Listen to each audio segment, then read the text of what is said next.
नमस्कार दोस्तों राजस्थान की 7 विधानसभाओं में उपचुनाव थे और जिनके नतीजे 23 नवंबर को आने वाले हैं। उससे पहले खिंवसर की सीट को लेकर के तमाम जो कयास लगाए जा रहे थे कि यह सीट इस बार हनुमान बेनीवाल के दायरे से बाहर जा सकती है, यह सीट भारतीय जनता पार्टी की झोली में जा सकती है, इस प्रकार के तमाम परसेप्शन चलाए जा रहे थे।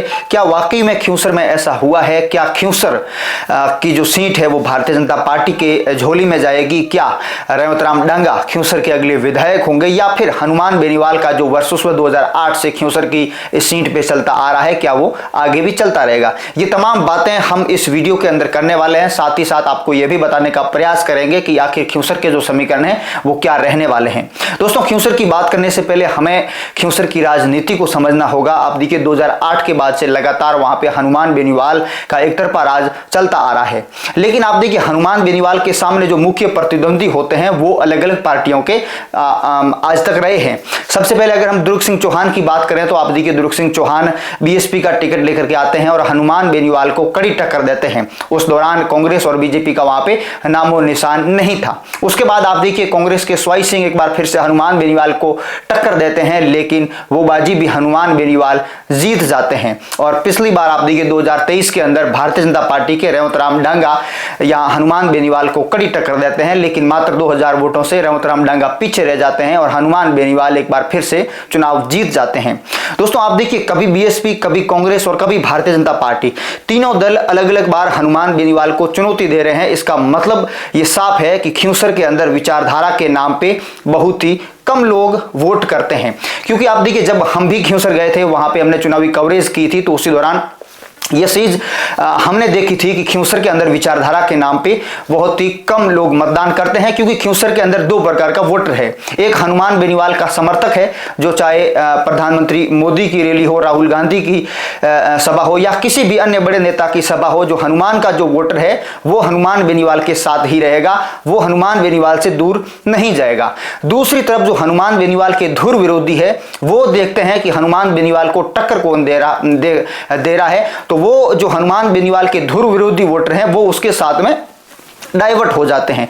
तो इस तरह से कहीं ना कहीं खिंवसर का ये गणित है, खिंवसर की ये राजनीति है। और इसके अंदर अब आप देखिए इस बार रेवतराम डांगा हनुमान बेनीवाल को टक्कर दे रहे हैं। 2023 के अंदर भी जो मुकाबला था वो रेवतराम डांगा और हनुमान बेनीवाल के बीच का था। उससे पहले जैसा कि मैंने आपको पहले बताया स्वाई सिंह टक्कर में थे, तो वहां पे भारतीय जनता पार्टी तीसरे पे थी। और उससे पहले दुर्ग सिंह चौहान बीएसपी के जो प्रत्याशी थे वो हनुमान बेनीवाल को टक्कर दे रहे थे। इससे यह बात साफ है कि कांग्रेस और भारतीय जनता पार्टी के नाम पे, विचारधारा के नाम पे वहां पे बहुत ही कम लोग मतदान करते हैं।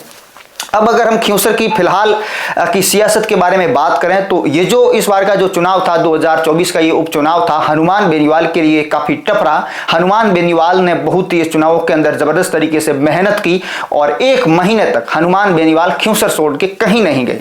और इसी का परिणाम है कि कहीं ना कहीं आरएलपी के जो हनुमान बेनीवाल के समर्थक है वो इस बात को लेकर के कहीं ना कहीं भरोसा रख रहे हैं कि जो सीट है वो लगातार आरएलपी के खाते में, हनुमान बेनीवाल के खाते में जाती आ रही है और इस बार भी यह सीट हनुमान के पास ही रहेगी। वहीं अगर हम भारतीय जनता पार्टी की बात करें तो भारतीय जनता पार्टी ने भी यह चुनाव बड़ी मजबूती के साथ लड़ा। रेवतराम डांगा जो पिछले चुनावों के अंदर 2000 वोटों से पीछे रह गए थे, पार्टी ने उनके ऊपर भरोसा जताया और एक बार फिर से रेवतराम डांगा को मौका दिया।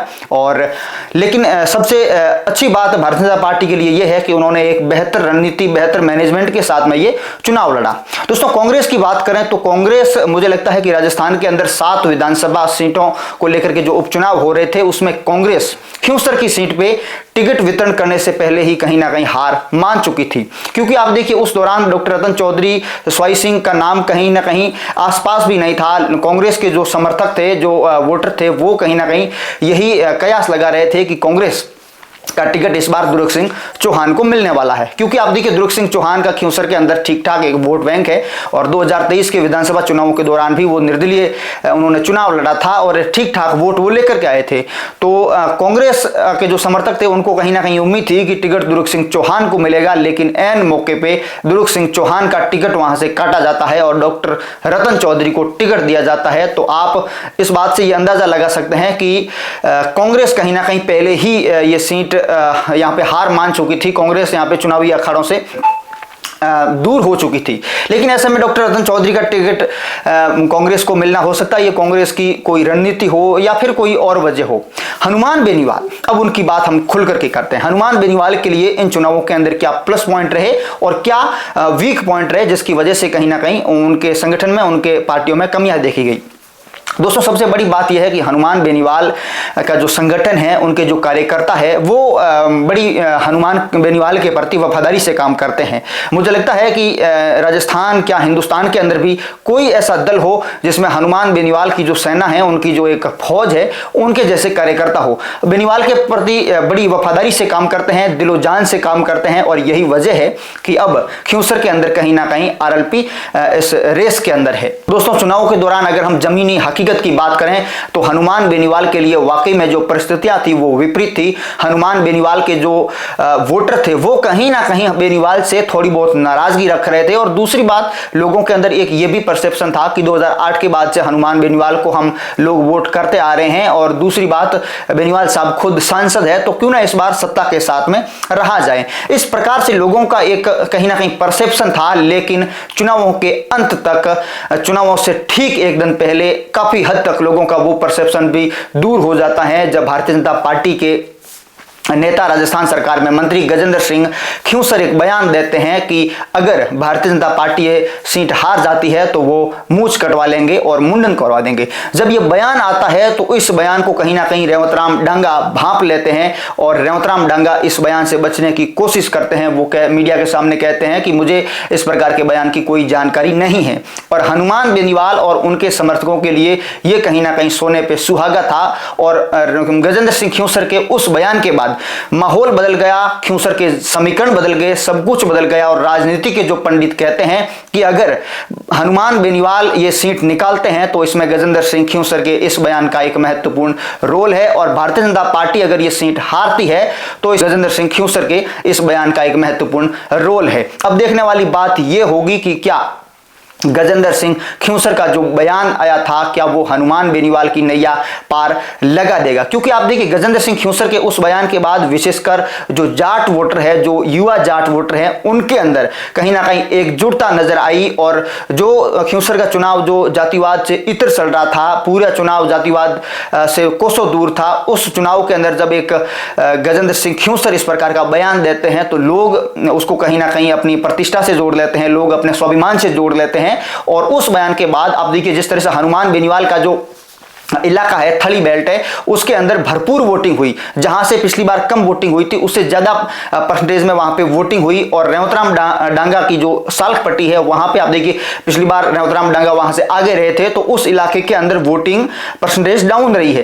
तो ऐसे में आप देखिए, हनुमान बेनीवाल के जो इलाके हैं वहां पे वोटिंग फुल हुई थी, और रेवतराम डांगा का जो इलाका था वहां पे वोटिंग कम हुई है। तो इससे आप यह भी सोच सकते हैं कि हनुमान बेनीवाल ने कहीं ना कहीं मौके का फायदा उठाया। उनके जो समर्थक थे, उनकी पार्टी की जो मेहनत थी, वो वाकई में नजर आ रही थी। दूसरी बात, अब देखने वाली बात ये भी होगी कि चुनावों के दिन सुबह सुबह डॉक्टर रतन चौधरी का एक वीडियो आया था, जिसमें उन्होंने कहा था कि भारतीय जनता पार्टी के प्रत्याशी के समर्थकों ने मेरे ऊपर गाड़ी चढ़ाने का प्रयास किया है। इस प्रकार का जब एक वीडियो आया तो कहीं ना कहीं कांग्रेस के जो मूल वोटर थे, आमतौर पर यह सबको पता था कि कांग्रेस यहाँ पे बहुत ही कमजोर है, कांग्रेस यहाँ पे तीसरे नंबर पे रहने वाली है। तो कांग्रेस के जो मूल वोटर थे वो भी कहीं ना कहीं हनुमान बेनीवाल की तरफ डाइवर्ट होते हैं कि कहीं ऐसे इस परिस्थिति में कहीं इसका फायदा भारतीय जनता पार्टी ना उठा ले। तो कहीं ना कहीं चुनावों के अंतिम दिनों में जो समीकरण थे, जो चुनावी माहौल था, वो हनुमान बेनीवाल के पक्ष में जरूर गया था। और रेवतराम डांगा ये बात, अब देखिए, जैसे मैंने पहले कहा था कि इस बात को भांप गए थे कि गजेंद्र सिंह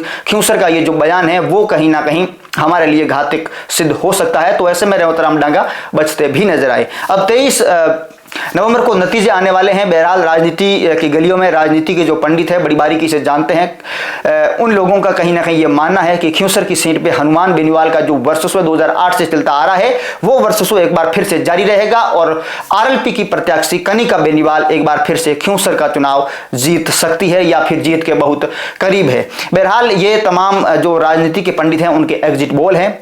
और विशेषकर हम लोग जब खिंवसर गए थे तो उसी दौरान जैसा कि मैंने आपको पहले बताया कि यह बात साफ नजर आ रही थी कि खिंवसर के अंदर जो हनुमान बेनीवाल के मूल वोटर है वो बेशक हनुमान बेनीवाल से थोड़ी बहुत नाराजगी रखते हैं, लेकिन इतने भी नाराज नहीं है कि वो हनुमान बेनीवाल के प्रति कोई नफरत की भावना रखते हो या फिर उनके बारे में कोई बुरा भला कहते हो। इस प्रकार के वहां पे हमें बहुत ही कम लोग मिले। तो ऐसे में गजेंद्र सिंह खिंवसर का ये जो बयान है वो हनुमान बेनीवाल के लिए उस बयान ने संजीवनी का काम किया और अब कहीं ना कहीं ये सीट आप देखिए आरएलपी के खाते में जाती हुई नजर आ रही है। और रेवतराम डंगा जो पिछली बार 2000 वोटों से पीछे रह गए थे, रेवतराम डंगा के लिए इस बार की जो स्थितियां हैं वो सही नहीं नजर आ रही है। बहरहाल इस वीडियो में ये हमारी निजी राय है, आप लोग इस सीट को लेकर के आप लोग क्या सोचते हैं, आप लोग खिंवसर की सीट को लेकर के अपने क्या विचार रखते हैं, आप हमें कॉमेंट सेक्शन के अंदर जरूर बताइएगा।